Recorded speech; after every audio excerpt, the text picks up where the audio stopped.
Okay. I mean, to me, I told Devontae I thought there was two balls that Holton were probably picked off without, and I'm trying to stay away from that part of it, but I just wanted to be realistic. I think he played what's at times some decent technique, but I think at times when he's been in position to make plays, his mindset isn't that way right now, and that's what we have to change. It's like you're there, you're a big, tall guy.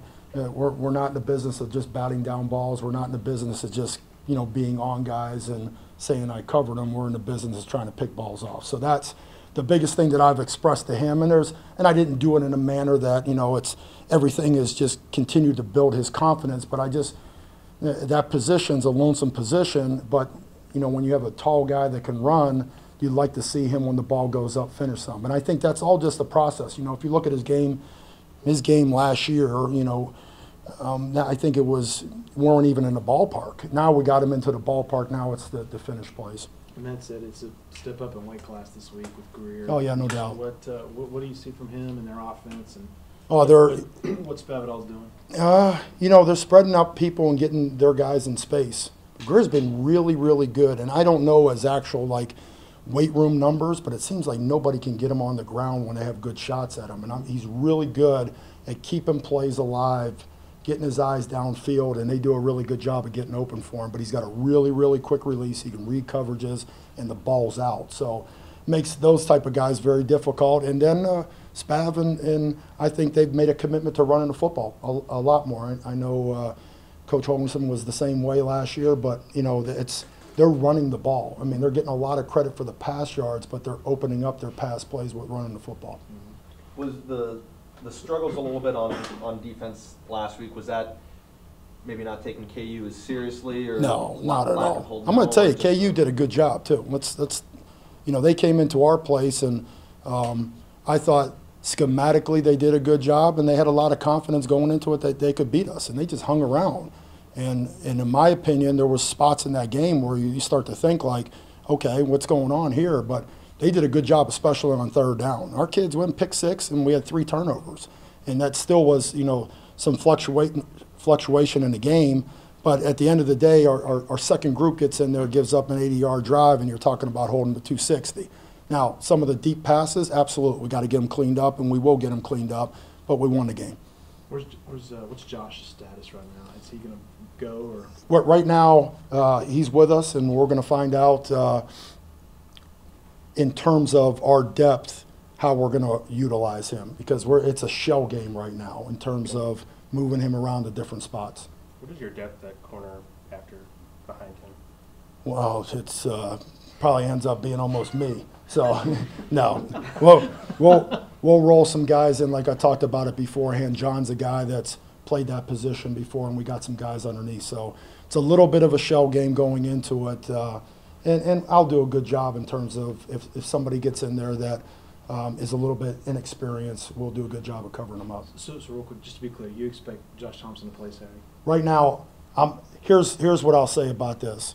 The injury parts of things go through Herm. From my understanding is we got everything in terms of shuffling guys around ready to go. Okay. A couple of your players yesterday compared Greer to Baker. Is that a fair comparison from what you've seen of them? I don't know, man. But just Baker's is different because of his personality. I mean, in terms of skill level, there's some similarities to it. It's just I don't know. I'm not right. I've seen Baker for 3 years. From my standpoint, it's the one thing that I think he can do a good job of is keeping plays alive and being very accurate. So that's Baker can do that. But there's just, not to take anything away from him, but, just Baker Mayfield's Baker Mayfield. I mean, just from my standpoint. So we'll see. Time will tell off of this, but from what I've seen on film, kind of a little bit of a different system. They'll spread the ball out. Here's what he is, great release, keeps his head downfield and can scramble around just like Baker. So there are some similarities to it, but I'm not right now ready to wholesale change and say that. But he's, like I said, this league never gets any easier. I mean, to me, it's like every week we go into it, we're seeing one of the top quarterbacks in the country. So he's along that mold. And like I said, we're going to have our hands full. In terms of how this season is going to be perceived, I mean, we're down to the Yeah. to the nubs here. This is it. I think it'll be perceived on what we do in the next 2 games, honestly. I think that's what it comes down to. You know, there's a lot of close ball games that we didn't come through. When you look at those teams that we've lost to right now, you know, I don't know how many there are in the top 12, but there's quite a few of them. But I think what we do in the next 2 weeks will really kind of say what direction we're heading to. And because it's, you know, we're talking about West Virginia, but I know what's everybody else is on their mind. I get that part of it. I'm not naive to think that. So it's going to be a collection of these last 2 ball games that's really going to put a stamp on the season. Are there guys on the team that maybe have exceeded your expectations 10 games into the season? I would say Deshaun would be one of the guys. I mean, I didn't, you know, watching his games last year, I knew he could make plays, but the consistency that he's played with, the physicality. I mean, there was a couple really good hits in the Kansas game. I was impressed with that. Up front, I think Puna's been a little bit, you know, more solid than he was last year. So I don't know if there's an absolute, like, shocker head scratcher like, golly, he had it. But there's a lot of guys that are getting better. So. Are there guys that you're challenging to do better? Oh yeah, absolutely. The guys, you know, you can go down the list, and it's every day. Whether it's, you know, and this is no order, but I'd like to see more plays out of Malcolm. He's a guy. Brandon Jones is another guy that I'd like to see some more plays out of. And there's a handful of other guys that just I know what they are. You know, I know I've seen them in practice. I've seen them make dynamic plays, and I'd like to see them in a game. Are you seeing offenses account for Hager? Is he getting doubled a little bit? Not right now, but he's going to. You know, he's doing some things. You know, he's starting to make a name for himself. So we will see what people do with him. And hasn't been noticeable on film, but maybe it'll start being noticeable. What did you see from Jason Hall in the week up to the Kansas game that led you guys to play him as much as you did? Yeah, you know, that position, so we've gotten a little bit of a shuffle game in this Lightning deal. So we started off with John in the middle and moved to Sean in the middle because that's a really good spot for a guy with good ball skills and a tackler. And then I thought your question was, you know, in TCU we started off at nickel because we thought they were going to run the football, and Bonnie's a little bit small to be up at the line of scrimmage. So we wanted to be a Lightning team all the way through. It didn't matter what personnel groupings, and that's when we made the decision that Jason gives us a little bit more, you know, tail up front to be able to hold, you know, the run game. And that's what the ultimate decision was, to go along that we think, in our opinion, Jason's more of a dynamic blitzer than John is. So we came into it, and a lot of the stuff you saw on third down was to get him revved up. Because, you know, he creates some major league matchups because of how big he is and how fast he is. And we can also put him in the back end to do some of the, you know, the multiple coverage stuff. So that was the ultimate decision off of that. And Bones is such a he's such a guy that's a utility guy for us too. Is we got to make sure that he's playing. He's going to end up playing in like 3 spots for us. So we got to make sure that he's able to fluctuate and get to other positions if we do have somebody get hurt. But really proud of Jason. You know, I came in and and I thought we all thought that he was going to play really well, and he ended up, you know, there was one play towards the tail end of the game and a deep coverage that, you know, he could have done a better job. But outside of that, the way he blitzed, you know, ended up getting a pick, you know, a lot of things that I thought he did really well. 2 more for Coach? Do you emphasize trying to get takeaways in practice? Yeah, absolutely. So every Sunday right now we do a circuit of 4 turnover circuit. So somebody will catch a ball, somebody will recover a ball, strip sack, and like second guy in sack or strip. So we try to get that going. And it's really, at the end of the day, it's someone thinking about stripping a ball than it is about anything else. You know, so trying to emphasize it so when you go to a POW, it's not about just throwing forearms and doing stuff like that. It's literally like, hey, I'm going after the ball because this is what I've been trained to do. So we're trying to do that more. I don't know if it was a result of what happened in the game or whether or not, but I think the more you emphasize, the more you get out of it. Todd, early in the season, I know you and Tom talked a lot about wanting this defense to just kind of let go, play really aggressive, not trying to play perfect, trusting the guys behind them. Yeah. Especially now with 2 weeks left. Do you see that? Do you see everybody playing with that I do, and I think we've stayed pretty consistent too. I think what ends up happening at this point of the year, you either become like, you know, grab bag defense because stuff isn't going really well, or you kind of stay the course. And I think as long as we can stay the course, I think the kids will have some confidence. And I think at the end of the day, they'll always play hard if they know what they're doing and they believe in it. And this crew has played hard the whole year, in my opinion. Even if you go back and you watch some of the plays in the Maryland game, you can say there were some things that we could have did better. But they play for each other. And I think they like being around each other. But I think there's a certain type of knowing where we're, when we make a call, what is the reality of the call? What is this guy doing? I know what he's doing. I know how hard it is. So that they don't get into like a yelling match, like, come on, what's going on with this and what's going on with that? They actually know what's going on. So they're more willing to cover each other up. So to answer your question, they've been good because I think we've kept it pretty consistent to what we want to get accomplished. Gary Johnson, is he practicing? Gary right now is. So, like I said, all these injuries, I know you guys want to ask about them. I hit up Herm and he'll take you through them.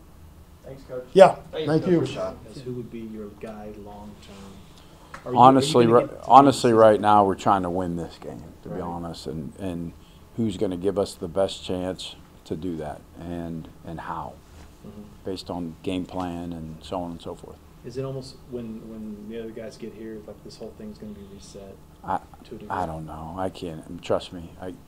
I can't remember 5 minutes ago to worry about what's going to happen in the off season. Right now, we got to continue. We showed some signs of life offensively last game. We have to build on that. We're playing a really good defense, a unique defense up front, and coverage that we have not seen all year. So we've dived in 22 hours a day to figure out the best way to move the football on these guys. Tom said that you wanted to get Sam Sealegs back under him in game. That's why he played so limited because he hadn't played in a while. You feel like he's back at 100%. You feel fine trotting out there. Yeah, I do. I think like Coach had mentioned, it was our intention to put him in. Everybody, all parties knew our plan to get him into the game early, to give him some reps to be able to. Our hope was maybe to get more of him in the second half, but we kind of hit some road bumps and we needed to work ourselves through that. Do you know what this group does best? Our group? Yeah.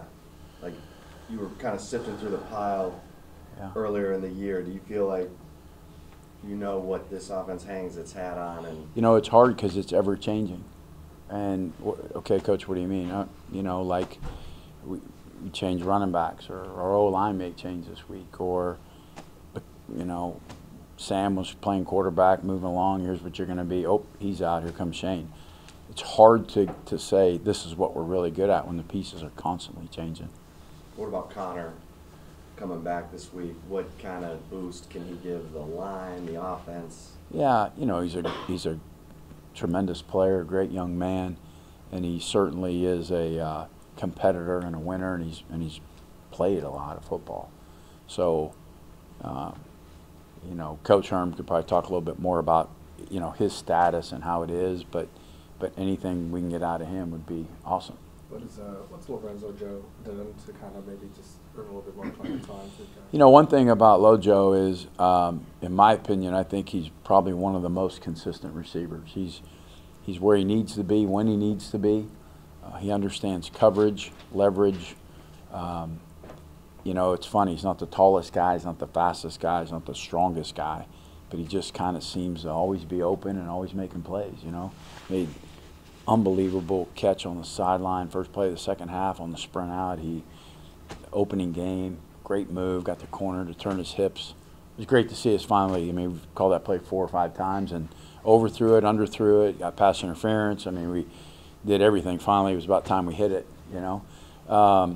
He made a big third down catch for us too, better ball. He probably stays on his feet and gets more yards. But yeah, I've been really, really impressed and pleased with how he's played all year for us. What was the reasoning behind moving Chris to H-back, and how do you think he did in that role? I thought Chris did a great job. Chris is he's a very gifted, talented athlete. He can bend and he's strong. That's one thing about him. And he's able to get great leverage on blocks. He's always been a really good blocker for us. And he could do a lot of things. He's got great hands out of the backfield. So, I think there's some things for him. It just more tools in his tool belt. He could do all those things. We saw him, we direct snapped it to him, and he scored a touchdown. So it's like we kind of use him wherever we need to use him, kind of as a utility man. Do you say to Drayton, I want Tennille Carter in on this There's certain plays we want certain guys in at certain times. I don't know if that answers your question, but yeah. He averaged 11 yards a carry and got 3 carries. I didn't know if it was a pitch count because he's coming off the concussion or. Nah, he's got to hang on to the football. What was Daniel Young showed you for him to be pretty much your guys' lead back these last 2 weeks? And I think one of the things with Danny, what he's doing right now is he's getting the tough yards. He's explosive. He's breaking tackles. He's moving the chains for us. You watch when he gets hit in the pile moves. And I could think of early in the game, even we handed him the ball off and looked like nothing was there, and he came out and it's 2nd and 5. So that's what he's been able to do right now. How much has he changed since the beginning of the year, where he really wasn't really a factor for you guys? Well, it was never that he changed. He grew up and got smarter. In terms of our offense, he was able to understand. And they're still young guys. Like ask Coach Drayton. He pulls his hair out sometimes because they still make mistakes. They're still young pups. They're still learning. So when things are new, this is a new defense, and all of a sudden it's, okay, here's our protection. Well, Coach, I got this guy. No, not in this defense. In this defense, you got that guy. Well, Coach, but you told me I had this guy. I know, but in this defense, you got that guy. You see what I mean? So there's learning curves for these guys still as young players going through when they see things for the first time. What's the biggest difference between CUNY and Shackelford at center? Not much. I think both those guys have done a great job for us all year. And I think Derek's just kind of been rotating those guys in and out. And he watches the pitch count a little bit and makes sure rotation, try to keep guys healthy as much as we can. Going back to Connor Williams, how much can one guy change the O-line? Well, I think what he does, it's not necessarily maybe just one guy, but there's a sense you have all the bullets in your gun a little bit, or a little bit more bullets. And I think those guys up front, Patrick's played next to Connor for a couple years, and all of a sudden he's playing against a new guy. And so there's stuff, and those guys communicate all the time. There's code words, and they have all kinds of things. It's like having your best friend back. Does it mean it's going to change the whole offense? I don't know, but I know it's going to help the guys up front a little bit. You guys, I think, are converting about 40% in 4th down, Yeah. if I'm correct. Do you have a big package for, as far as 4th down play calling is concerned, and how do you as a play caller feel knowing your coach is probably going to go for it more times than punting it? Yeah, and it's one of those things. First of all, to answer your first question, do I have a big thing? No, not really, because, again, you try to figure out what's their philosophy. Some teams are going to all-out blitz you on 4th down. Some teams are going to play safe because they don't know what you're going to do. So you try to get a feel of what they're going to do and how you want to attack them. As far as, is that good? Yeah, it is, but it also hurts your 3rd down percentage. If it's 3rd and 6 and we run it for 4 to get 4th and 2 and go for it, then on 3rd down we're 0 for 1. And so your 3rd down percentages don't look as good, although you converted the 4th down because in your mind you knew that's what you were going to do. So your calls are different.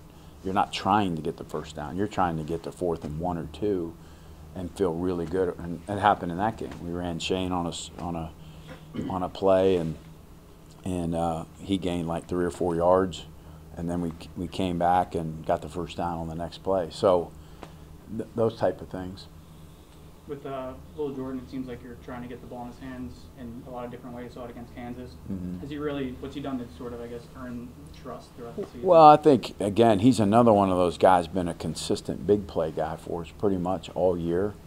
You go back to Baylor, he caught the corner route in the end zone. You go back to TCU, he caught the big long pause, that inside route on the go.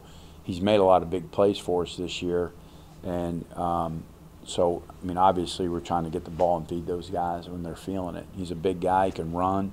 He's a matchup.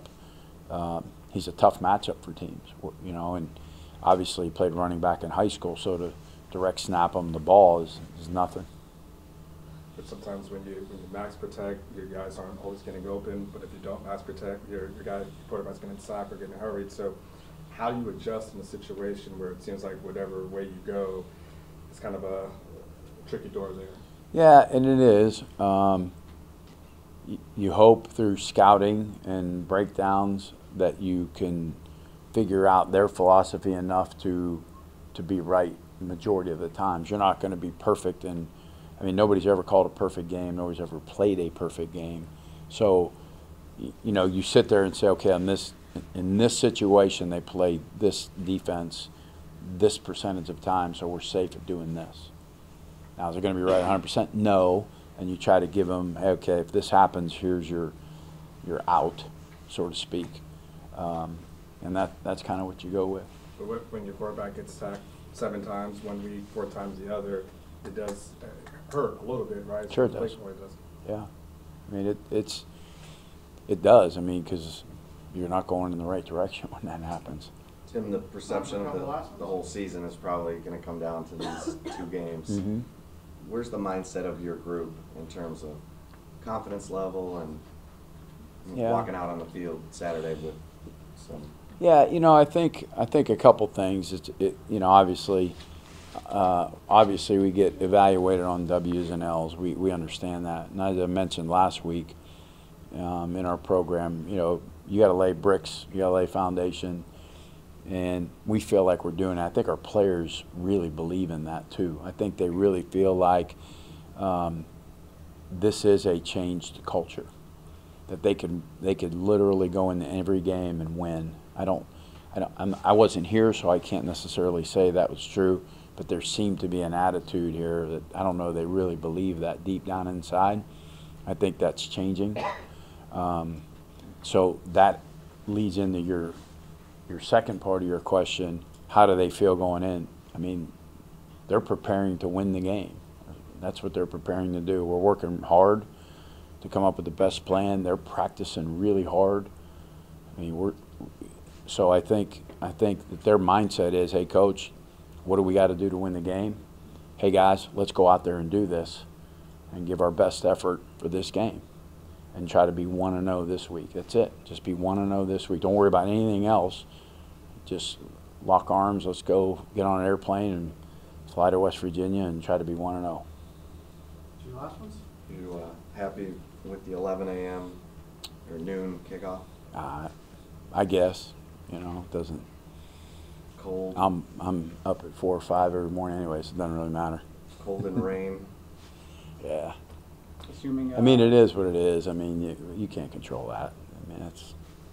Assuming no setbacks or anything with Connor, you plan to stick with Derek at right tackle? Is there just going to be a rotation, or is that just going to be a play it by ear sort of situation? Yeah, I mean, first of all, I mean, you know, the whole thing with Connor will come down. I mean, I don't know where that is. You know, I don't know if there's a. That's entirely, Coach Herman will know more about that through our people downstairs and in the training room, and Connor himself and how he feels and all that other stuff. As far as the rotation and all that other, I don't necessarily see a huge rotation. Thought Derek's played really well for us. Not that Denzel and Tristan haven't. They've done a good job in there for us. And I know they will play. Those guys will end up playing. Thanks, Coach. Okay, thank you. Thanks, Coach.